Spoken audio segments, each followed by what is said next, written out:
अखिलराजे भोसले. आज मोहिते मॅडमनी जी माहिती सांगितली त्याच्याबद्दल आणि परत जैविक खत आणि रासायनिक खत याच्या विषयी मला थोडं बोलायचं आहे. अगदी मी लहान असल्यापासून आमच्या शेतामध्ये भाताच्या शेतीमध्ये आमची आई रासायनिक खतं युरियासारखी खतं वापरताना मी पाहिलेली आहे. अर्थात त्यावेळेला त्याचा फायदा त्यांना काय होता काय ते अशिक्षित असल्यामुळे त्यांना माहिती नाही.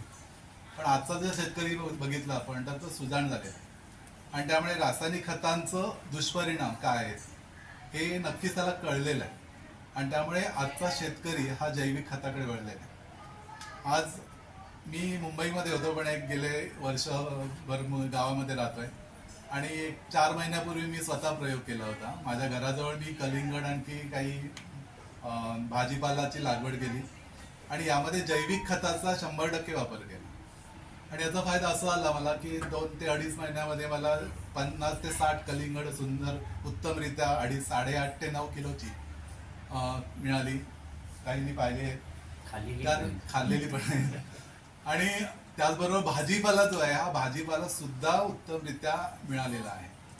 म्हणजे आपण जो जैविक खताने जमिनीचा जो कस कमी झालेला आहे तो कस अधिक वाढवण्यासाठी आपण रासायनिक खताने जमिनीचा जो कस थोडाफार कमी झालेला आहे असं म्हणायला लागेल. तो कस वाढवण्यासाठी आपल्याला जर जैविक खताचा वापर केला तर भविष्यामध्ये येणारे जे मोठमोठे आजार आहेत आज आपण पाहतो की रासायनिक खतांमुळे सगळ्याच ठिकाणी जे रासायनिक खताचा वापर असल्यामुळे कॅन्सरचं प्रमाण किती वाढलेलं आहे.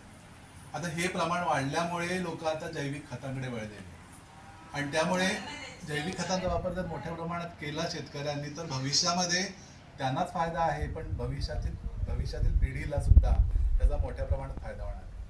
धन्यवाद.